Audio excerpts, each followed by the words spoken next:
You're like a pioneer, Chappie. I live in a shack. I poop in an outhouse. I eat what I kill. Let the grid go down, Lord. I don't need it. Well, buenos dias, boys and girls. It's the Great White Stoke up in the Great White North. Some people have been making some videos about Russia, and China. And I tend to side with backwoods on this. It's a domestic issue. We shouldn't really be involved. And when you look at what's been going on in Ukraine for the past few years, there's some really sneaky stuff happening over there in Ukraine, especially with regards to the Bidens. I've heard some things or read some things online to where, you know, Ukraine is like this kind of black hole for black ops and weird stuff abounding. I recall years ago living in Sacramento, going to school. There's a large population of Russians and Ukrainians in Sacramento. And so I kind of got talking with these people, and I just straight up asked them, I was like, so why are you guys here? Why did you guys choose Sacramento of all places? And evidently there's some type of a radio station in Sacramento broadcasting into that Russia-Ukrainian area. Now, I should have followed up with the question with, well, what is being broadcast? But I didn't get that far. But I did get as far as asking them, what's up with the Russian mafia? Did it make it over here as well? And they kind of got quiet and said, we don't really talk about that. But living in Sacramento, you would kind of see like scams being run by people with names that could come from Russia or Ukraine for that matter. And I'll never forget being in the Bay Area, going to a mall in Pleasant Hill, of all places. There's a mall out there. I went to a Macy's and there was a female working the counter with an obvious Russian accent. So I kind of jokingly asked, oh no, a Russian, are you KGB? She kind of looked around and she said to me, I'm sure she was being sarcastic, but she said, we're all KGB. And it kind of struck me as like, you know what? Given, you know, what's happened in Russia, that might not be too far off.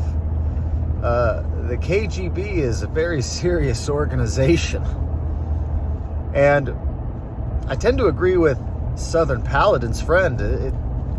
Whatever we're being shown and propagandized with regards to Ukraine, it's all just bullshit. You know, it's designed to get a certain people riled up enough to hand over money, aid, military equipment. And really, it's only certain Western nations who are expected to rise to this occasion. You know, these Western nations, when they aren't being appealed to for military aid and money and all that stuff, when it's convenient, you know, then we're just oppressive white colonizers with white privilege, yada, yada, yada. But moving on to China, it's very interesting how China, I believe, is the real threat in the grand scheme of things.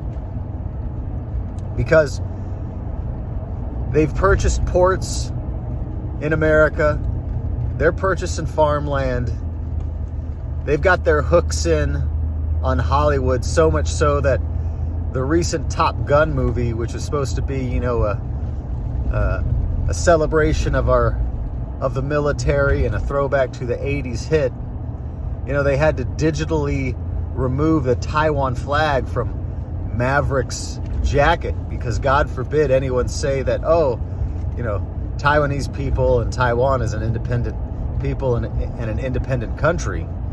You know, you talk to anyone from Taiwan, they don't want to be a part of China. They enjoy a Western lifestyle and some semblance of freedom. And freedom of choice and freedom of association. Not only that, but China's got its hooks in on the NBA, to the point where LeBron James is simping for China.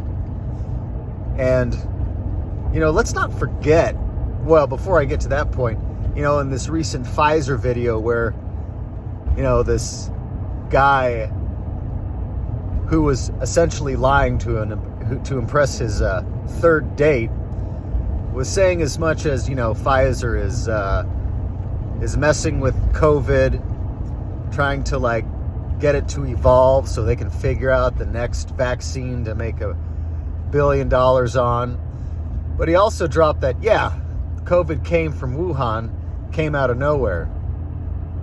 And, if you guys remember, it was just a few years ago, remember the yellow vest protest happening in France, right? The peasantry was getting riled up on what was happening in France, and they were clogging up the roadways. Well, you had the Hong Kong protests starting not too shortly after that, or concurrent with that. And Hong Kong was it was this area managed by the British. The British were like, okay, well, we're handing the reins over to China. But remember, China, Hong Kong is a democratic people. It's a democratic region. You can't just come over here and start, throwing your communist shackles on people, right? That didn't take too long for China to say, yeah, F you. And the people of Hong Kong started rising up. Now, that whole area in China is a large population, and the communist government does not have the people to contain that many people. They need a lot of propaganda, they need a lot of snitches.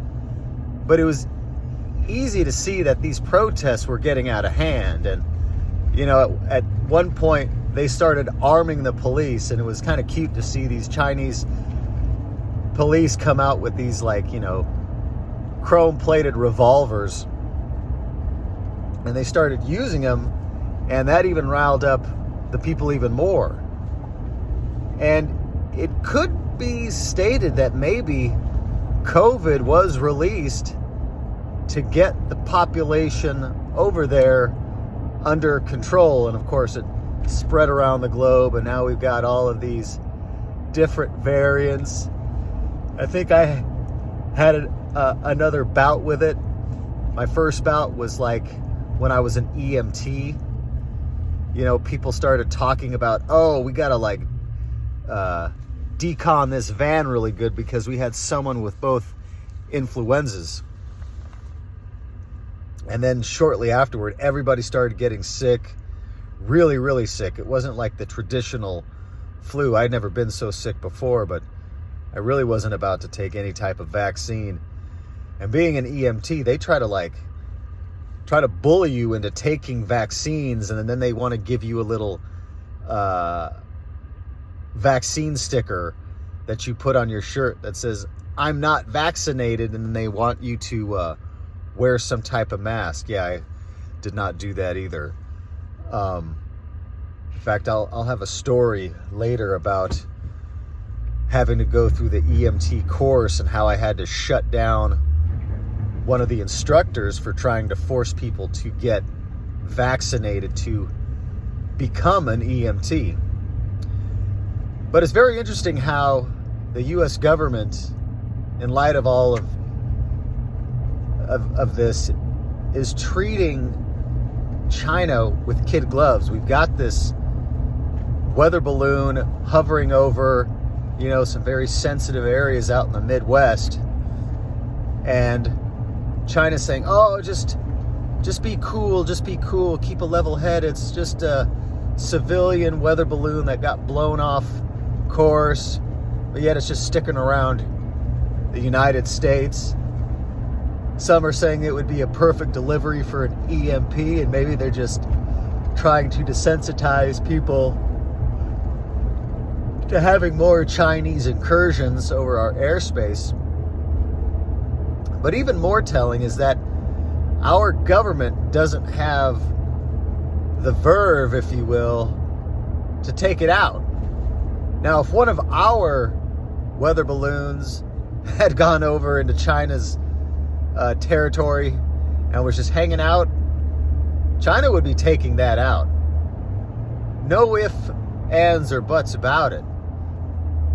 And so the even bigger question is, why is this allowed to happen? Why is America being drained of resources for some proxy war in Russia and being propagandized that we need to care about this, while China is just buying up farmland, ports, Hollywood access, NBA access, and they got a weather balloon hanging out? Well, that might be answered by Cynthia McKinney.